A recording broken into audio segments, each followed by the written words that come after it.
दा जों चिफ सारखौ बिथांनि ओंथि गोनां रावजों दिनैनि हाबाफारिखौ बेखेवना होनायनि थाखाय गुरै खावलायनाय जाबाय। आङो बेखौनो बुंनो सानो जे मोनसे हारि जौगानायाव जोङो हारिनि फारफ्रोमबो बिथिंखौबो जौगाहोनांगौ जायो आरो दिनै जोबोद चेलेन्जिं मोनसे सिचुएशनावबो जोंनि माखासे गोसो गुदुं महरगिरिफ्रा फिल्म बरननाय माखासे जोंनि एक्टरफ्रा फंबाय बिनानावमोना इन्डास्ट्रिया जोबोद फिसाब्लाबो बेजोंनो गावनि जिखिनि आर्ट एबा गावनि जि पटेन्शियलिटी टेलेन्ट बेखौ दिन्थिनानै जोंनि हारिमुखौ दिनै जौगाहोनो हादों। बिथांमोन साफ्रोमनोबो आङो साबायखर बावदों।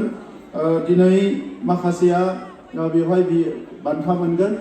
जाय बिथांमोना बान्था मोनगोन आं बिथांमोननो आंनि गोसो गोरबोनिफ्राय साबायखर आरो हामलायनायखौ बावहरदों। जाय बिथांमोना बान्था मोनाखै थेवबो जोबोद मोजां बिथांमोना एक्टिं खालामदों। बिथांमोननोबो आङो इयुनाव आरोबाव जाफुंसार जानायनि थाखाय आङो आंनि गोसो गोरबोनिफ्राय हामलायनायखौ बावदों। थांनाय बोसोराव जोङो फोसावनाय बायदियै देग्लाय गुवाहाटीयाव बिसाया हाबाफारिखौ खुंफुंबाय। बिथांमोना जोबोद डिसिप्लिननि गेजेरजों खुंफुंनायनि थाखाय आङो साबायखर बावदों। आङो थांनाय बोसोराव फोसावदोंमोन बड'लेण्ड सरकारनिफ्राय जोङो गासै गं 6 सिनेमा हल लुफुंनाय बाथ्रा। दा बे सिनेमा हलफोरखौ लुबाय थानाय जादों। बेजों लोगोसे बिसानो थाखाय आर्टिस्टनि मोनसे गेस्ट हाउस 1 करोड़नि क'क्राझाराव लुनायनि थाखाय लाहार फाहार खालामनाय जादों आरो बिनि थाखाय फैसाबो सेंसन खालामनाय जाबाय।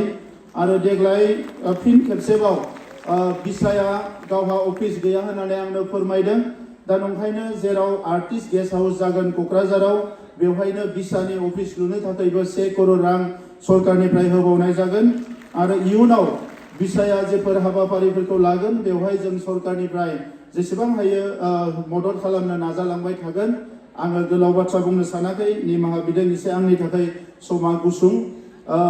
मैं बिसा ने हमारे पद्मिनी जी को बुलाया है आज के ये 6th award Bodo film award function में। मैं पद्मिनी जी को स्वागत करता हूं और बोडोलैंड सरकार की तरफ से भी आपने इतना तकलीफ उठाए कि बोडोलैंड में आने के लिए तो हम लोग लाने के लिए कोशिश किए थे, लेकिन गुवाहाटी में ये प्रोग्राम बिसा ने आयोजन किया। फिर भी आपने आके हमारे जो बोडो फिल्म इंडस्ट्री को इंस्पायर करने के लिए हमारे जो यूथ से नौजवान है जो फिल्म इंडस्ट्री में नए नए जुड़े हैं और बहुत चैलेंजिंग है, फिर भी वो लोग काम करना शुरू किया। आपके जो इंस्पिरेशनल वर्ड्स है इससे मैं ये समझता हूँ कि इनको 2 गुना ताकत मिलेगा आने वाले समय में।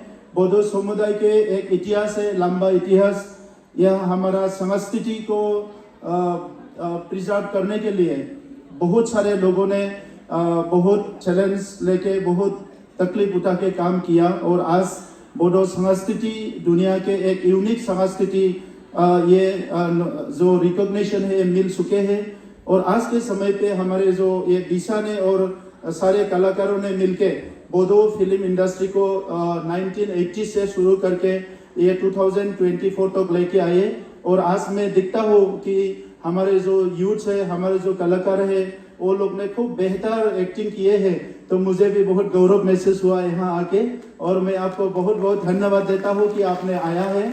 और आने वाले समय में आपके आज की जो उपस्थिति है ये गरिमामय उपस्थिति, आपके उपस्थिति से हमारे जो यूथ है वो 2 गुना इंस्पायर होंगे। मैं उम्मीद करता हूँ। सबको मैं धन्यवाद देता हूँ और आपको भी बहुत बहुत धन्यवाद। आपने आए हैं, ये दिन बिसा के इतिहास में एक इतिहास बन के रहेंगे।